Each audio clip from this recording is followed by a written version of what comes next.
Hello everyone, welcome to English 10 classes. Exercise 23.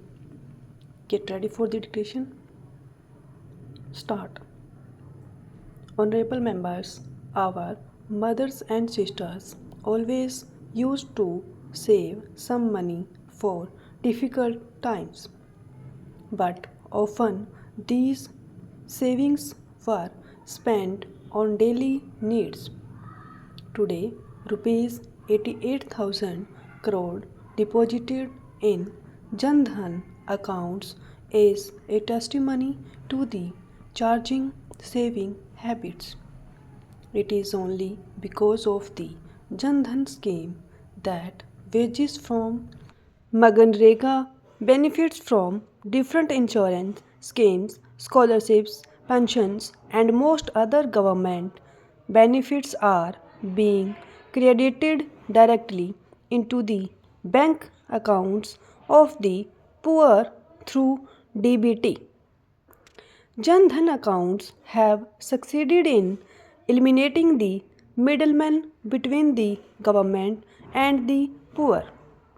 Jan Dhan Yojana is playing an important role in facilitating cost effective digital transactions in the country through more than 60 crore rupee debit cards and Bhim app.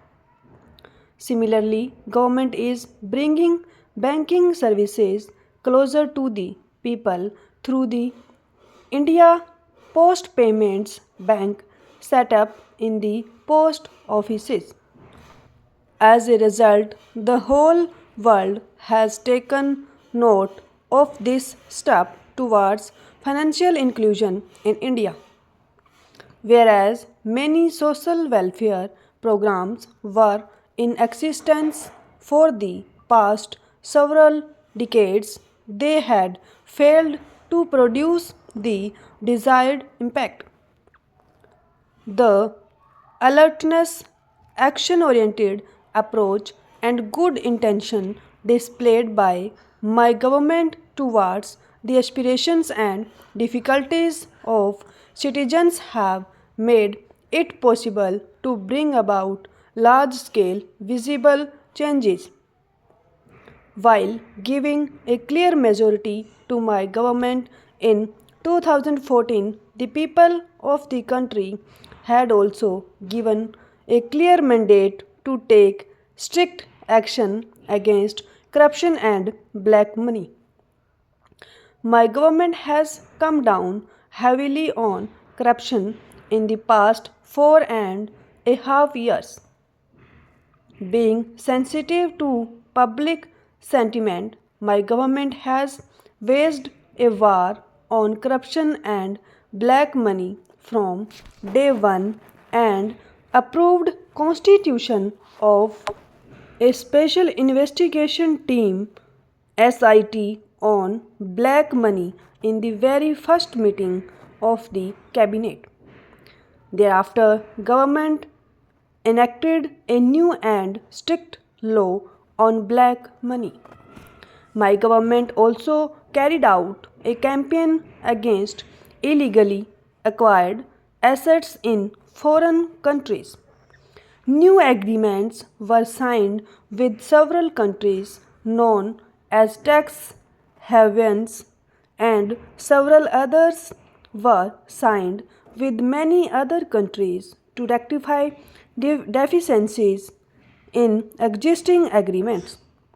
While preventing the flow of black money abroad, my government also launched a major campaign against black money within the country. New laws were enacted for sectors thriving on black money, and those were brought under the ambit of taxation. Honorable members, demonetization was a defining moment in the government's war on corruption and black money.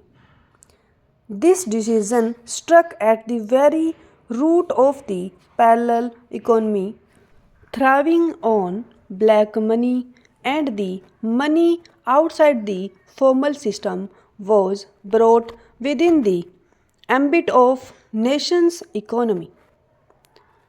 This action of the government broke the back of the forces destabilizing the country and the system sustaining the flow of black money.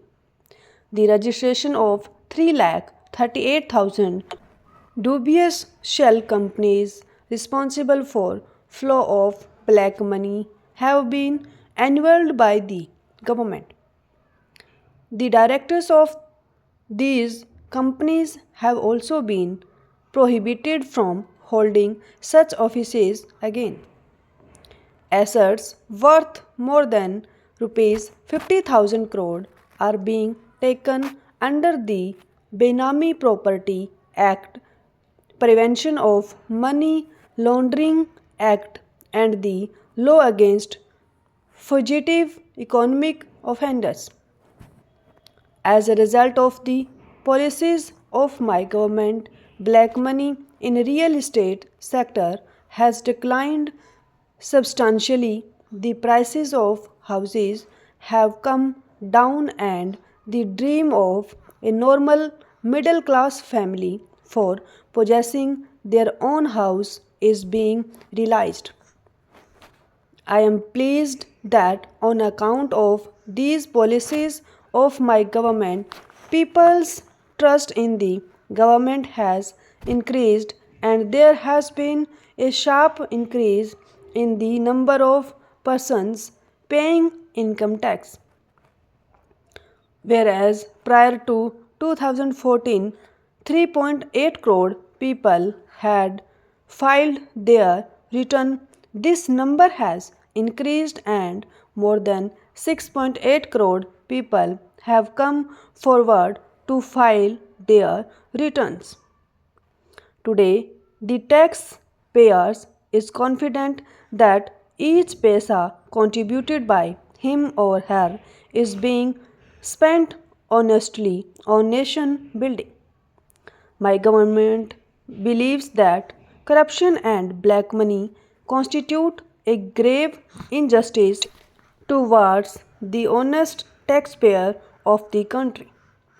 Corruption always infringes on the rights of some poor or middle class person. The government is relying on application of modern technology to address this situation.